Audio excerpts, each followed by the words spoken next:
Scroll कर खाली खाली कर खाली कर व्हीपीएन दिसते इकडे लक्ष द्या व्हीपीएन दिसते काय खाली घे हा दिसतं तिथं वाचा तिथं दिलेला तुमचा customer gateway virtual private gateway आणि सर्व्हिस सर्टिफिकेट तिथं लक्ष घ्या पहिला तुम्ही कस्टमर गेटवे क्रिएट करा कस्टमर म्हणजे कुठला तुमच्या ऑन प्रिमायसेस मध्ये जो फायरवॉल आहे त्याला जी इंटरनेटची केबल लावली जाते ना त्याच्यामध्ये तुम्हाला आता तुम्हाला एक आयपी मिळतो प्रत्येकाला एक आयपी मिळतो माहिती आहे तो आयपी तुम्ही बघू शकता तर तुमचा आयपी जर बघायचा असेल ब्राउझर मध्ये जा ब्राउझर गुगल ओपन करा What is my ID that? This is it.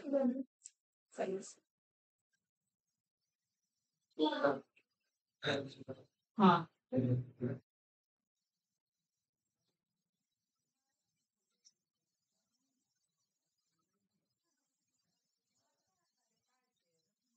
सासत राहते ठीक आहे या आता बीबीसी मध्ये आला बीबीसी मध्ये बघा कस्टमर गेटवे आहे का इथं क्रिएट करा कस्टमर गेटवे हा चांगला आला गेम माय माय कस्टमर गेटवे द्या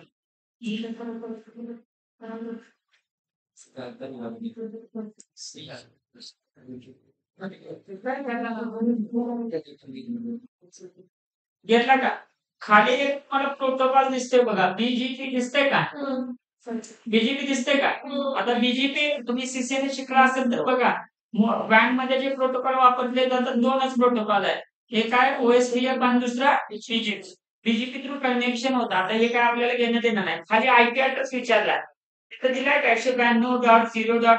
हा म्हणजे तुमचा कस्टमर म्हणजे जो आता आपला पब्लिक आयपी दाखवला तो आयपी ऍड्रेस आहे तिथं टाका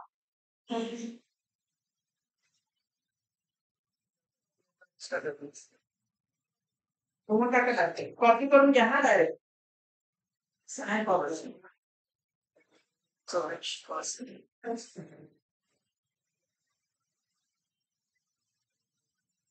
खाली घ्या खाली घ्या खाली जाऊ दे सर आणि क्रिएट कस्टमर घ्यायचं काय नाही बाकी एक्सटर्नल मी तुम्ही बाकी तिथं काय चेंज नाही करणार आता हे जो तुमचा आयपी ऍड्रेस आहे हा तुम्ही सांगितलाय अमेझॉनला सांगितलं की माझ्या साईडला कुठला आयपी ऍड्रेस आहे ठीक आहे आता व्हर्च्युअल प्रायव्हेट गेटवे क्रिएट करावा लागणार त्या व्हर्च्युअल प्रायव्हेट गेट एक काम कर पीडी फॉर्मॅट कर आणि नाही सर हे तुमचा पीडी द्या फॉर्मॅट करून मला फॉर्मॅट आहे फॉर्मॅट करून लक्षात घ्या इथं आपल्याला आयपी ऍड्रेस क्रिएट करायला लागणार नाहीये तर तो स्वतः ती पब्लिक आयपी क्रिएट करून दे व्हर्च्युअल प्रायव्हेट गेटवेला फक्त तिथं नाव टाका माय काय व्हर्च्युअल प्रायव्हेट गेटवे स्टॉक मध्ये करा माय VGP झालं आणि क्रिएट कर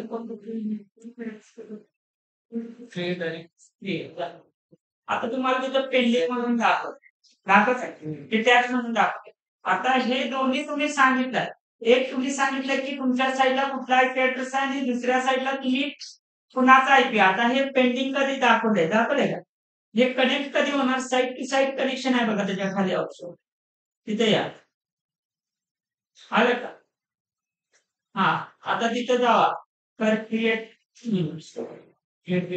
हा क्रिएट मीटिंग वरती नाव द्या माय VPN का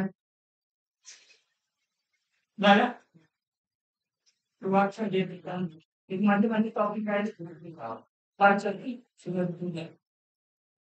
हे तर समजतं खाली घ्या व्हर्च्युअल प्रायव्हेट गेटवेला सिलेक्ट करा रेकॉर्डिंग बोनच लावले व्हर्च्युअल प्रायव्हेट गेटवेला घ्या कस्टमरला घ्या सिलेक्ट करणार आता हा आणि कस्टमरला घेतला का? झालं का? खाली तिथं डायनामिक दिसते का? डायनामिक रिक्वायर्ड बीजीपी दिसतंय? ते काही करू नका. तिथं काहीच करू नका. बाकी काहीच करायचं गरज नाही. खाली या, खाली डायरेक्ट.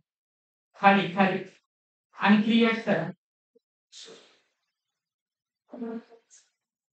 अच्छा आपण काय केलं? त्या साईडचं पण आपणच क्रिएट केलं आणि या साईडचं पण आपणच क्रिएट केलं. असं नाही. या साईडचं फक्त क्रिएट करायला. त्या साईडचं आपल्याला आपोआप भेटतो. आपोआप नाही भेटत. त्याच्या सेटिंग घ्याव्या लागतात. सांगतो मी. आता एकदा लक्षात घ्या. तुम्ही माय व्हीपीएन केलं का नाही? आता हे पण पेंडिंग मध्ये दाखवतंय का? कारण तुम्ही एका साईडचं कनेक्शन बनवलंय रे. ह्या तुमच्या ऑन प्रिमाइसेसचं कुठं कनेक्शन बनवलंय? ऑन प्रिमाइसचं बनवायला लागेल ना. त्याला सिलेक्ट करा. सिलेक्ट केला.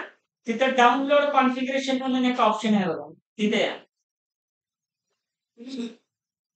आला?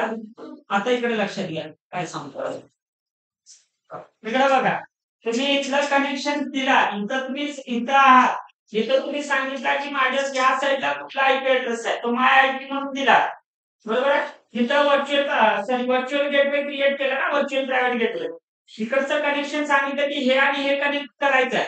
पण इकडं पण कनेक्शन करावं लागेल ना. ह्या साईडचं कनेक्शन आपल्याला करता येत नाही. आता या साईडचं जे कनेक्शन आहे ते कुठलं आहे? मी सिस्कोचा फायरवॉल वापरलाय, पोलो अल्टोचा वापरलाय, जिलिंगरचा वापरलाय, फोर्टीगेटचा वापरलाय. तर इथं ते सेटिंग करायचे डाउनलोड आणि ह्या फायरवॉल मध्ये जाऊन ते सेटिंग केल्यानंतर जे तुमचं पेंडिंग झालेलं आहे ते मग ऍक्टिव्ह होणार. आलं लक्षात? आता तिथं वरती बघा. वरती बघा दाखवलंय तुमचं फायरवॉल दाखवलंय का?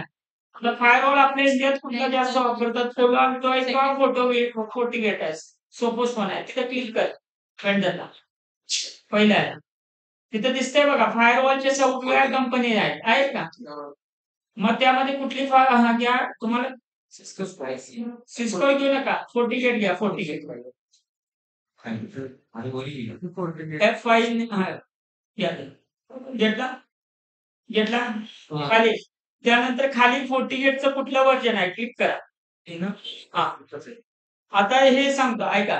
हे तुम्ही क्लाउडचा इंजिनियर आहे. हे सेटिंग कुणाला विचारून करायचे असतात? फायरवॉल इंजिनियर आहे ना, त्याला तुम्हाला कॉल करावा लागेल की बाबा आपल्याकडे कुठला फायरवॉल आहे, फायरवॉलचं वर्जन कुठलं आहे.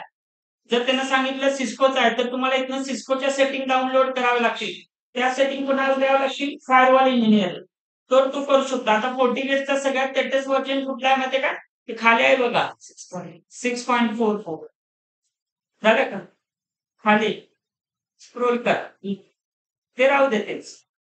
खाली एनेबल करा. नाही एनेबलची करायची गरज नाही, राहू दे. आणि डाउनलोड करा. एक फाईल डाउनलोड होईल बघा. हा जाऊ दे डाउनलोड मध्ये. झाले का? ती फाईल ओपन करा. File open.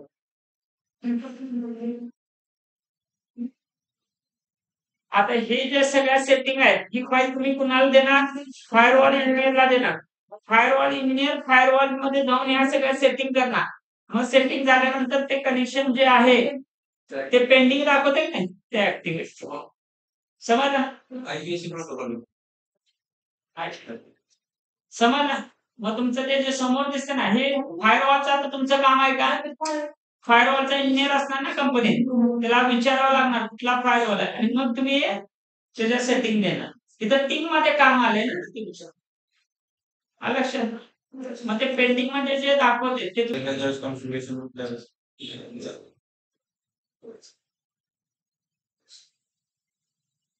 ठीक आहे.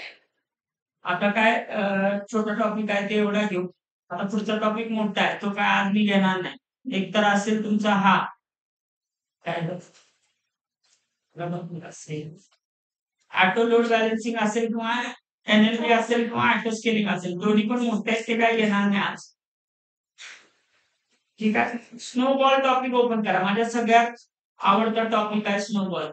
स्नोबॉल फेमिली ओपन करा. स्नोबॉल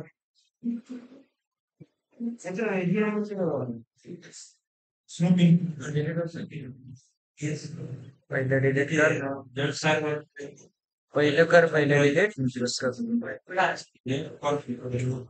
पहिले तिसरं कर पहिलं कर. नाही नाही ते डिलीट नाही झालं मी करून बघितलं ते. तेवढं अवेलेबल म्हणून दाखवले की नाही ते कशामुळे दाखवले माहिती काय तुम्ही पब्लिक आयपी घेतलाय ना इथला पण ते कनेक्शन नाही होणार तुमचं फायरवॉल ते होणार